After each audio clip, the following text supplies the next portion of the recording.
Welcome to the part 5 of the topic pair of straight lines.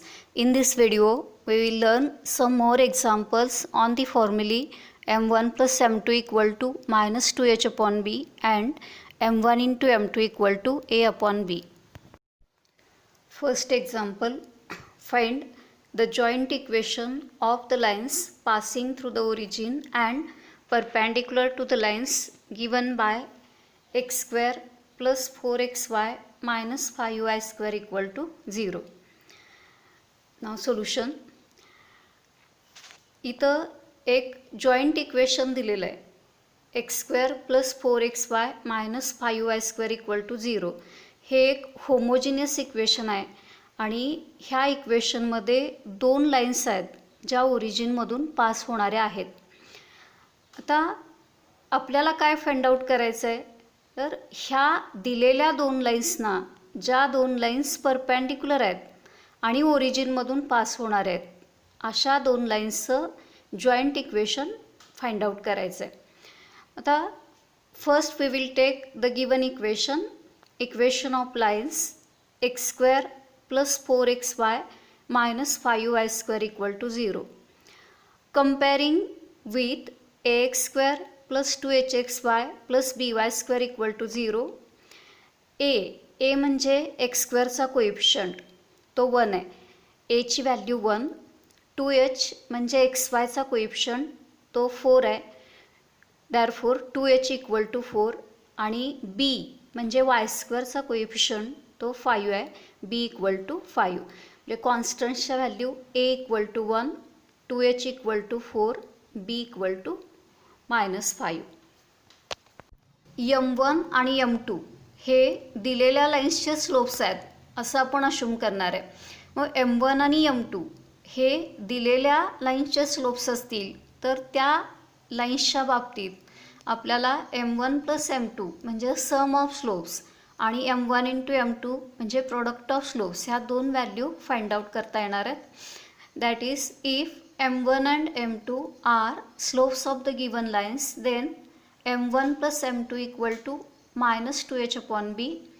आता ह्याच्यामध्ये values ठेवायच्या आहेत इक्वल टू मायनस 2hची व्हॅल्यू 4 आणि बीची व्हॅल्यू -5 आणि सिम्प्लिफाय केल्यानंतर ती व्हॅल्यू 4 अपॉन 5 येईल. म्हणजे m1 plus m2 equal to 4 upon 5. नाव m1 into m2 equal to a upon b. आता ह्याच्यात ए आणि बीच्या व्हॅल्यू ठेवायच्या equal to 1 divided by -5 equal to -1/5. तर ज्या रिक्वायर्ड लाईन्स आहेत त्या ह्या दिलेल्या दोन लाईन्सना परपेंडिक्युलर आहेत आणि दिलेल्या लाईन्सचे स्लोप्स आपण m1 आणि m2 अश्यूम केलेत. मग m1 एका लाईनचा स्लोप आहे आणि रिक्वायर्ड लाईन त्याला परपेंडिक्युलर आहे म्हणजे त्या लाईनचा स्लोप काढत असताना अपोजिट रेसिप्रोकल घ्यायचं आहे. म्हणजे एखाद्या लाईनचा स्लोप तुम्हाला माहिती आहे आणि त्याला परपेंडिक्युलर असणाऱ्या लाईनचा स्लोप काढायचा असेल तर अपोजिट रेसिप्रोकल घ्यायचं आहे. म्हणजे फॉर एक्झाम्पल एखाद्या लाईनचा स्लोप 3/4 आहे आणि त्याला परपेंडिक्युलर असणाऱ्या लाईनचा स्लोप हा -4/3 असणार आहे. एखाद्या लाईनचा स्लोप 2 असेल तर त्याला परपेंडिक्युलर असणाऱ्या लाईनचा स्लोप -1/2 असणार आहे. म्हणजे परपेंडिक्युलर लाईनचा स्लोप काढत असताना अपोजिट रेसिप्रोकल घ्यायचं आहे. आता इथं m1 एका लाईनचा स्लोप आहे आणि रिक्वायर्ड लाईन त्याला परपेंडिक्युलर आहे म्हणजे त्या लाईनचा स्लोप हा -1/m1 येईल. आणि m2 हा दुसऱ्या लाईनचा स्लोप आहे आणि रिक्वायर्ड लाईन त्याला परपेंडिक्युलर आहे म्हणजे दुसऱ्या रिक्वायर्ड लाईनचा स्लोप हा -1/m2 असा येणार आहे. आणि त्या लाईन्स ओरिजिनमधून पास होणार आहेत म्हणजे त्यांची equations y equal to mx ह्या टाईपची असणार आहेत. Therefore separate equations of lines are the y equal to mx ह्या फॉर्म्युल्यामध्ये आपण आपल्या रिक्वायर्ड लाईनचे जे स्लोप्स आहेत त्या स्लोप्सच्या व्हॅल्यू ठेवणार आहे. y equal to -1/m1 into x and y equal to -1/m2 into x. आता सिम्प्लिफाय करायचं आहे. Therefore y into m1 equal to -x and m2y equal to minus x. Therefore, x plus m1y equal to 0 and x plus m2y equal to 0.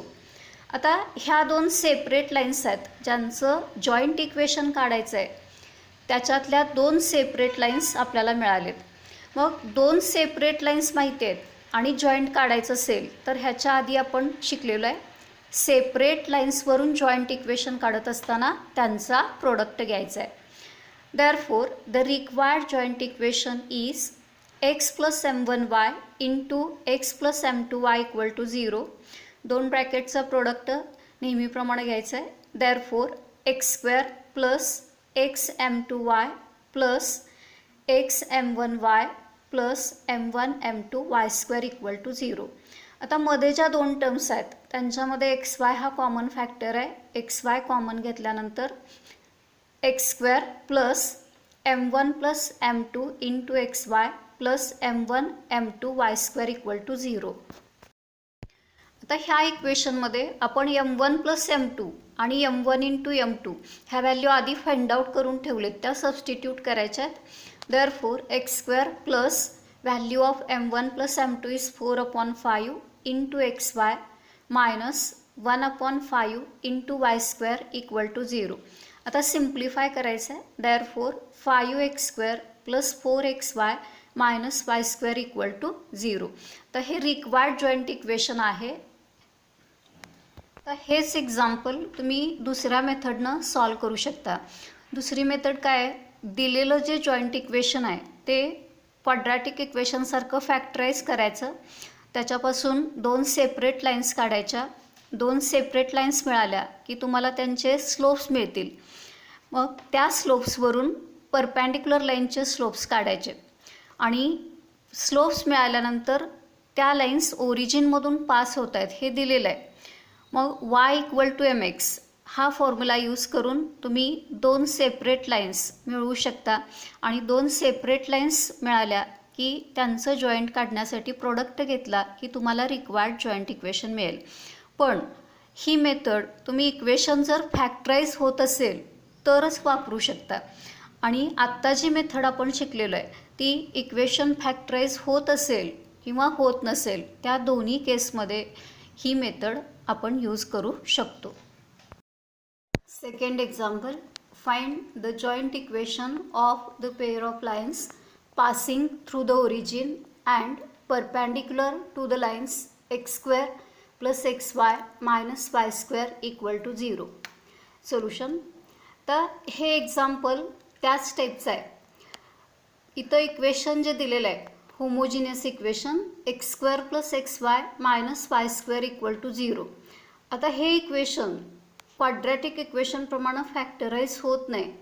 त्यामुळे ह्या एक्झाम्पलच्या सोल्युशनसाठी आपल्याला आपण जी पहिल्या एक्झाम्पलमध्ये method वापरलेली आहे तीच इथं वापरावी लागेल. Now comparing this given equation of lines with ax square plus 2hxy plus by square equal to 0. a म्हणजे कोएफिशियंट ऑफ एक्स स्क्वेअर तो इथं 1 आहे, a is 1.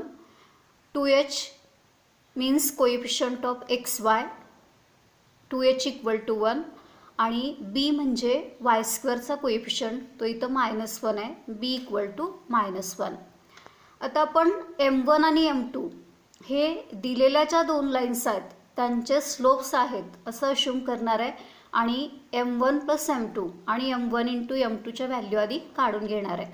If m1 and m2 are slopes of the given lines then m1 plus m2 equal to -2h/b equal to -2hची value 1 आणि bची value -1 आणि simplify केल्यानंतर 1 म्हणजे m1 plus m2 equal to 1 and m1 into m2 equal to a/b equal to a is 1, b is -1.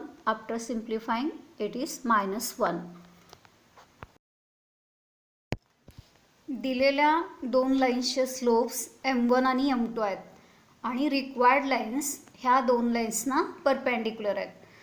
मग perpendicular लाईनचा slope काढताना opposite reciprocal घ्यायचा आहे. Therefore slopes of the required lines are -1/m1 and -1/m2. आणि ह्या lines ओरिजिनमधून pass होत आहेत. म्हणजे आपल्याला रिक्वायर्ड लाईनचे स्लोप्स माहिती झाले आणि त्या दोन लाईन्स ओरिजिनमधून जात आहेत हे दिलेलं आहे.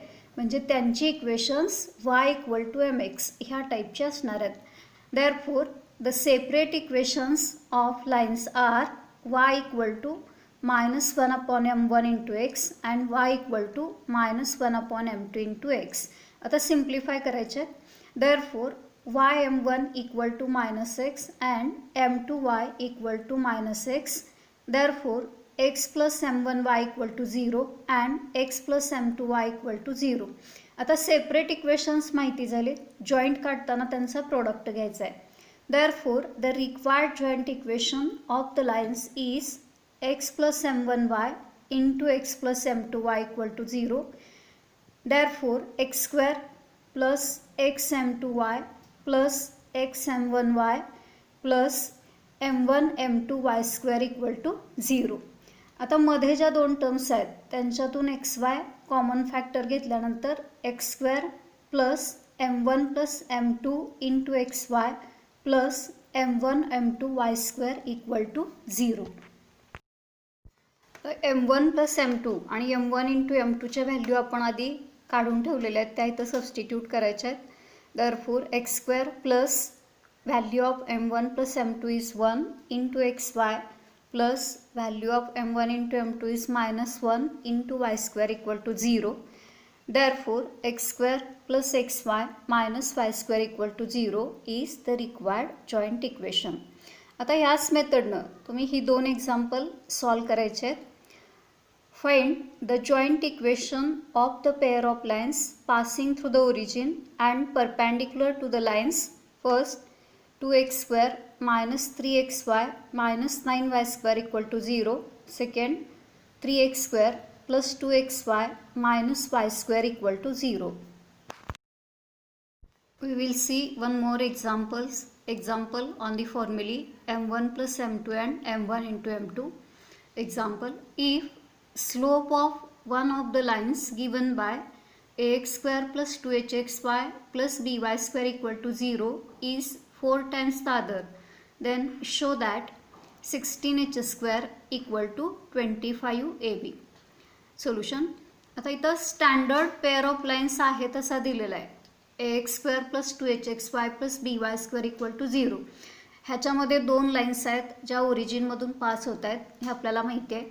आता दिलेली माहिती काय आहे, ह्या दोन लाईन्सपैकी एका लाईनचा स्लोप हा दुसऱ्याच्या चौपट आहे आणि आपल्याला प्रूव्ह काय करायचं आहे, 16h² = 25ab हे इक्वेशन एक ट्रू इक्वेशन आहे हे प्रूव्ह करायचं आहे. मग आपण पहिल्यांदा m1 प्लस m2 आणि m1 इंटू m2 ह्या व्हॅल्यू काढणार आहे. आता ह्या व्हॅल्यू स्टँडर्ड पेअर आहे तसा दिलेला आहे, त्यामुळं जे फॉर्म्युले आहेत ते आहे तसेच त्याच व्हॅल्यू इथं असणार आहेत. If m1 and m2 are slopes of the lines ax² plus 2hxy plus by² = 0, then m1 plus m2 = -2h/b, say equation 1, and m1 into m2 = a/b, say equation 2. आता एक स्लोप दुसऱ्याच्या चौपट आहे हे दिले ना. आपले स्लोप्स m1 आणि m2 आहेत. One slope is 4 times the other. Mathematically it can be written as m1 = 4m2. तुम्ही m2 = 4m1 सुद्धा घेऊ शकता. m1 = 4m2 ही व्हॅल्यू आता आपण इक्वेशन 1 मध्ये ठेवणार आहे. From equation 1, 4m2 plus m2 = -2h/b. Therefore, 5m2 = -2h/b. Therefore, m2 = -2h/5b. Squaring both sides, m2² = 4h² divided by 25b², say equation 3. तर m1 = 4m2 ही व्हॅल्यू आपण इक्वेशन 2 मध्ये ठेवणार आहे. From equation 2, 4m2 into m2 = a divided by b.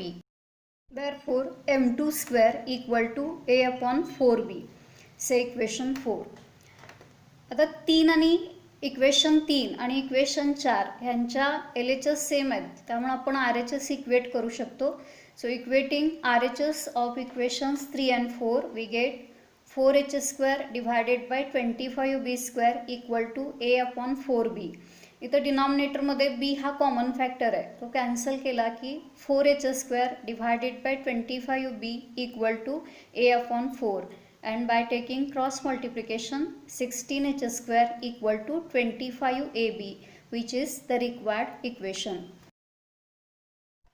तर अभ्यास करण्यासाठी काही महत्त्वाच्या सूचना मी सांगणार आहे. तर ही जी व्हिडिओ लेक्चर आम्ही पाठवतोय ती फक्त तुम्ही बघितली की तुमचा अभ्यास झाला असं होणार नाही. ही व्हिडिओ लेक्चर तुम्ही पाहायचे आहेत आणि त्याच्यात जो कंटेंट मॅटर आहे त्या सगळ्या नोट्स वहीमध्ये लिहून काढायच्या आहेत आणि त्या वाचायच्या आहेत.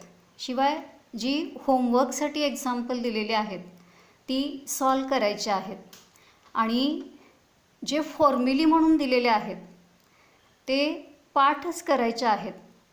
तरच तुम्हाला पुढं जी लेक्चर्स होणार आहेत ती समजण्यासाठी मदत होणार आहे.